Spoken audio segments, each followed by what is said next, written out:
بسم الله الرحمن الرحيم. الحمد لله رب العالمين. ardayda sharafta leh meel kastoo aad joogtaan, maanta waxaanu qaadan doonaa xiisadeennii labaad ee barashada afka Ingiriisiga.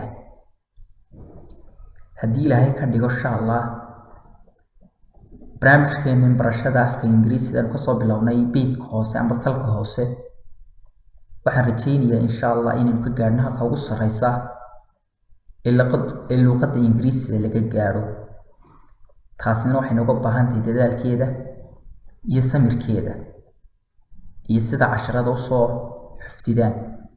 Soomaalidu waxay talahaa cashar iyo cadba waa la yaraystaa, marka waan yargaraysan doonaa inta hore, waanaan u samri doonaa, waanaan joogtayn doonaa haddii ilaahay ka dhigo. waxaanu bilaabanaynaa casharkeennii saddexaad insha Allah. waxaan soo dhiganay ABCD-da iyo qaybaha loo qaybiyo vowelska iyo consonantiga. in vowelsku u qaybsamaan 5, in ay consonantiguna yihiin 21 amaba shibanayaal af Soomaali loo yaqaano. casharkeena saddexaad maanta aad ayuu u kooban yahay. waxaanu qaadan doonaa haddii ilaahay ka dhigo insha Allah casharka saddexaad waxa weeye new words, ereyo cusub. new words, ereyo cusub. listen, dhegayso.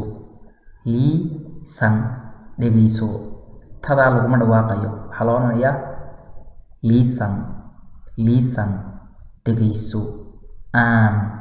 intana waxaa loogu dhawaaqayaa iyo read, reading, akhri.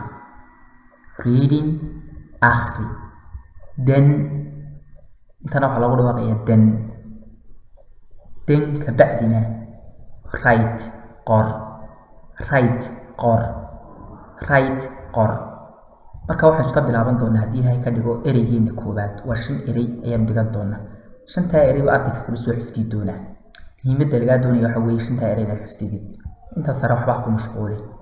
listen, dhegayso. read oo akhri. then kabacdina write, qor. wuxuu leeyahay dhegayso kabacdina akhri kabacdina qor. intan uu inoo sheegay. ereyga koowaad waxa weeye a boy. a boy waa wiil amaba waa inan. a boy waa wiil amaba inan. ereyga labaad eenu dhiganayna waxa weeye a girl. a girl, inan. a girl, inan. kani waa ereygii, kanina waa dhawaaqiisii, kanina waa macnihiisii. ereyga saddexaad eenu dhiganayna waxa weeye a cow, sac. a cow, sac. ereyga afraad aanu dhiganayna waxa weeye a home, guri. a home, guri. ereyga shanaad aanu dhiganayna waxa weeye a door, albaab. a door, albaab.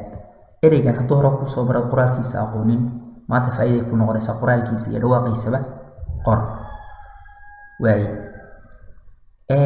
erey kasta, ereyga koowaad waxaa loogu dhawaaqayaa a boy waa wiil. a girl waa inan. a boy waa sac. a home waa guri. a door waa albaab. casharkeena saddexaad maanta halkaas ku dhammaanaya. fadlan ku celceliya ardayda.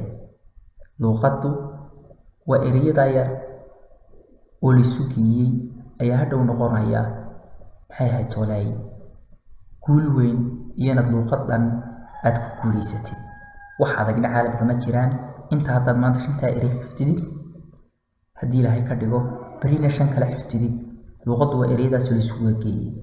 insha Allah waxaan idin rajaynayaa mar walba guul iyo